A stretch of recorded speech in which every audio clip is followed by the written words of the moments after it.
বহুদিন মানে বহু বছর অ্যাকচুয়ালি, বহু বছর পর একটু মোগলাই খাওয়ার ইচ্ছে হলো। রোল, চাউমিন, ফিশ ফ্রাই এগুলো তো চলেই, কিন্তু মোগলাইটা বেশ কয়েক বছর পর ট্রাই করছি আবার। অনেক দিন আগে বাড়িতে করেছিলাম, বাড়িটা দুর্দান্ত করেছিলাম, ভুলে গেছি, আর একবার দেখতে হবে কী করে করেছিলাম। আজকে অর্ডার করেছিলাম এগ চিকেন মোগলাই। চিকেনের ফিলিংটা বেশ খানিকটা ছিল, এটা ধারের বলে শুধু এগের ফিলিংটা আমি পেয়েছি।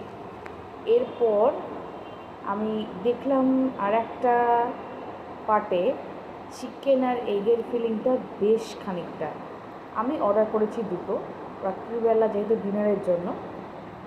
মোটামুটি যে পরিমাণ মোগলাইটা দিয়েছে আমাদের রীতিমতো ভালো মতো পেট ভরে যাবে।